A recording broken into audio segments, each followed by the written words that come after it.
শুরু করছি আজকের গল্প লীলা মজুমদারের লেখা কলম সর্দার। আমার ছোট ঠাকুরদা একদিন বললেন, ভূত ফুত কিছু না, কেন যে পাঁচির মা রাতে ছাদে গিয়ে কালো কুকুরকে অদৃশ্য হয়ে যেতে দেখে ভয় পেল, এ আমি ভেবে পেলাম না। ভূত আবার কি? বুঝলি, গত দ্বিতীয় মহাযুদ্ধের সময় বোমার ভয়ে কলকাতা শহর ভো ভো, রাতে পাড়ার মধ্যেও থমথম করে। বাড়িতে থাকলে বাইরে যেতে ভয় করে, বাইরে থাকলে অন্ধকারে খালি বাড়িতে ঢুকতে ভয় করে। ভয়টা শুধু জাপানি বোমার ভয় নয়, চুরি ডাকাতি নিখোঁজ হওয়া সব রকম ভয় ছিল লোকের, খানিকটা সত্যি খানিকটা মন গড়া।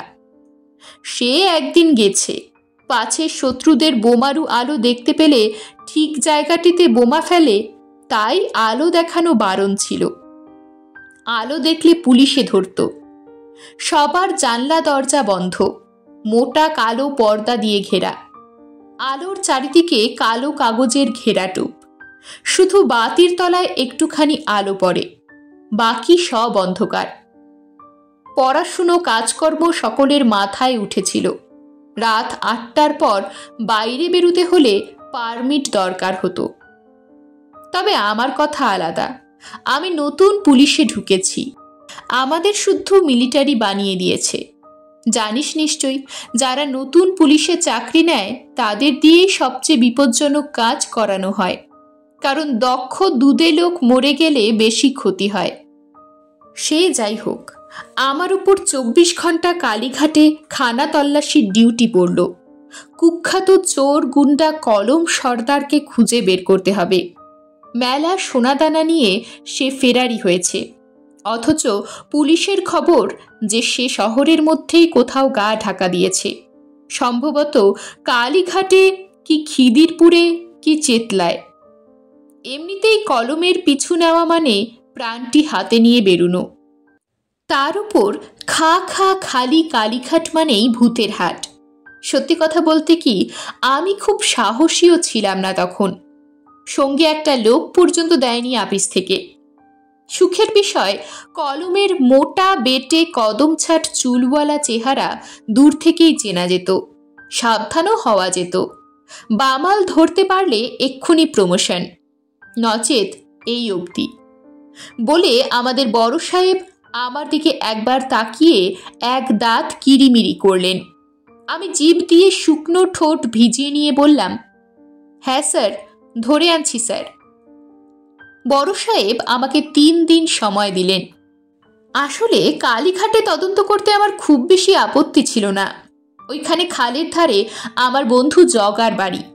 বাড়ির বাকি সবাই ঘাটশিলায়, ছিল শুধু জগা আর তার রাঁধুনে বামুন শঙ্কর, যার রান্না একবার খেলে আর ভোলা যায় না। ঠিক করলাম ওদের বাড়িটাকেই তদন্তের হেডকোয়ার্টার্স করতে হবে। কলমকে সঙ্গে না নিয়ে আর আপিস মুখ হওয়া নয়। পথের আলোয় ঘেরাটোপ দেওয়া, কিছুই দেখা যায় না। প্রায় অনেকটা আন্দাজে তদন্ত চলল, তবে কলম নিজেও নিশ্চয়ই ভারী নিরাপদ মনে করে খানিকটা অসাবধান হয়ে পড়েছিল। তাছাড়া আমিও একরকম অদৃশ্যভাবেই চলাফেরা করতাম। আগাগোড়া কালো পোশাক, পায়ে কালো রবারের জুতো, মাথায় তখন কালো কুচকুচে চুলও ছিল। জুতোর জন্যে প্রায় নিঃশব্দে চলি। রাত হয়তো ১টা হবে। রাস্তায় মিটমিটে আলোয় চমকে দেখি আমার হাত পাঁচেক সামনে যে হনহনিয়ে চলেছে, সে যে কলম সর্দার, সে বিষয়ে কোনো ভুল হতে পারে না। সামনেই প্রকাণ্ড পুরনো বট অশ্বত্থে ছাওয়া আমলা বাড়ি।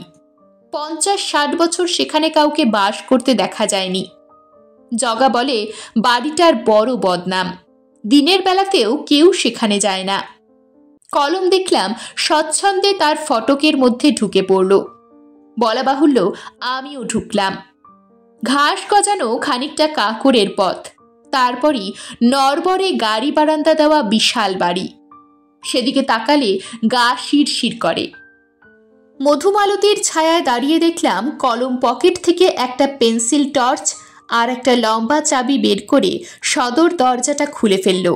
তারপর কোনো দিকে না তাকিয়ে ঢুকে পড়ল।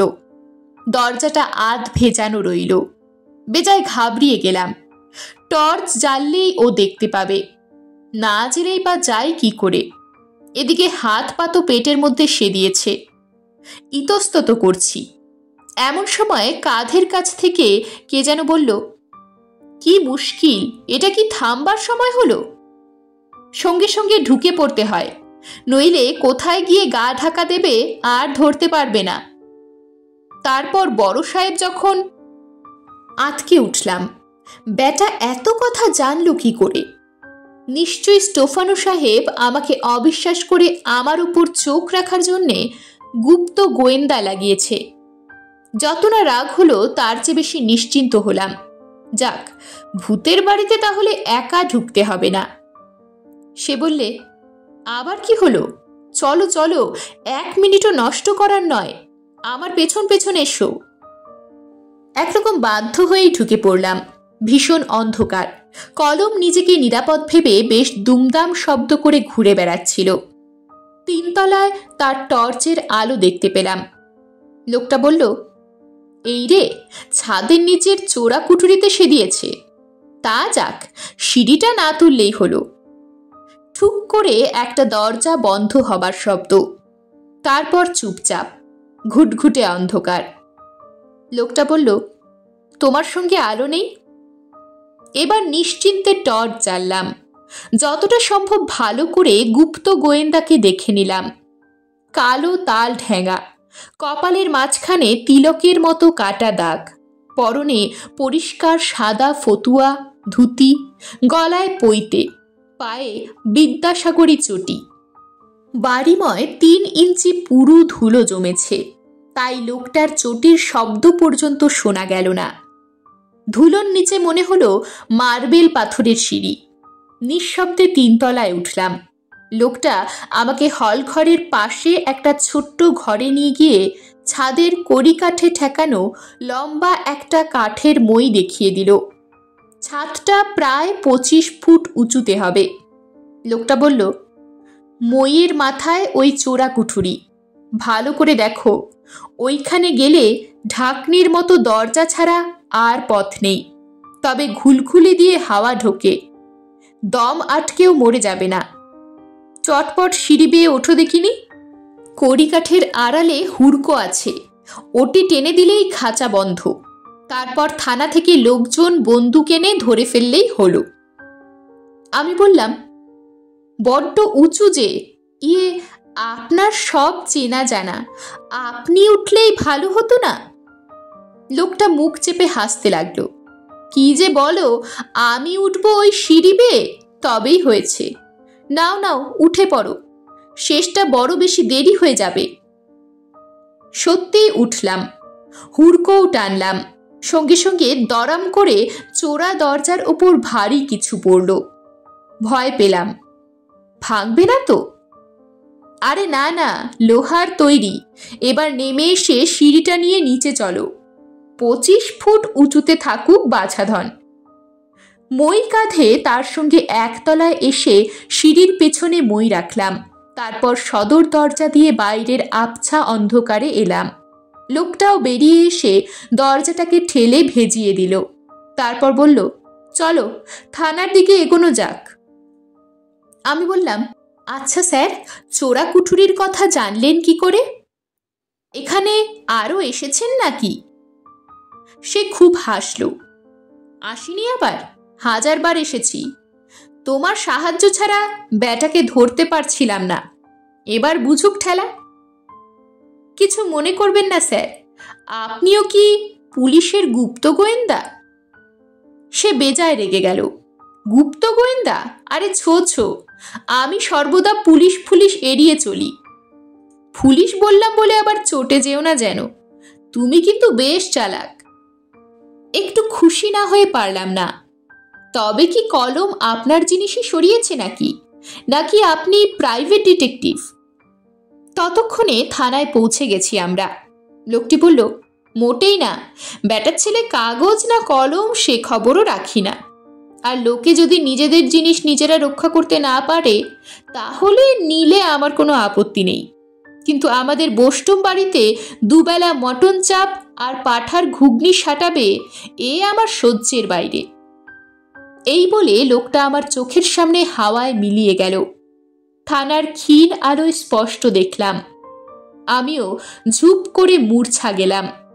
পরে শুনলাম বামাল কলম গ্রেপ্তার। জিজ্ঞাসা করলাম, কি করে ধরলেন? আমি তো কিছু না বলেই অজ্ঞান হয়ে গেছিলাম। থানার ওসি বললেন, কেন? আপনাকে পড়ে যেতে দেখে কে একজন লম্বা কালো ভদ্রলোক অন্ধকার থেকে বেরিয়ে এসে সব কথা বললেন। আমাদের লোকও তক্ষুনি বেরিয়ে গেল। বেশ মজার ভদ্রলোক। আপনার যথেষ্ট যত্ন হচ্ছে না বলে খুব রাগ দেখালেন। বললেন 60 বছর আগে হলে এরকম অযত্ন হতো না। এই বলে হনহন করে বেরিয়ে গেলেন। আর কাউকে দেখতে পেলাম না। দরজার কাছ থেকে থানার বুড়ো চৌকিদার বলে উঠল, দেখবেন কাকে স্যার? ও কি দেখার মানুষ? 50-60 বছর ধরে ভূতের বাড়ি আগলাচ্ছে। ও কি জেসে নাকি? কপালে একটা কাটার দাগ ছিল তো? আমি বললাম, ছিল ছিল বলে আবার প্রায় মূর্ছা যাচ্ছিলাম। এমন সময় আমার খাবার এলো। এরকমই আরও সব গল্প পেতে চ্যানেলটিকে সাবস্ক্রাইব করে দেবেন। আর গল্পটি যদি ভালো লেগে থাকে তাহলে লাইক, শেয়ার আর কমেন্ট করে দেবেন।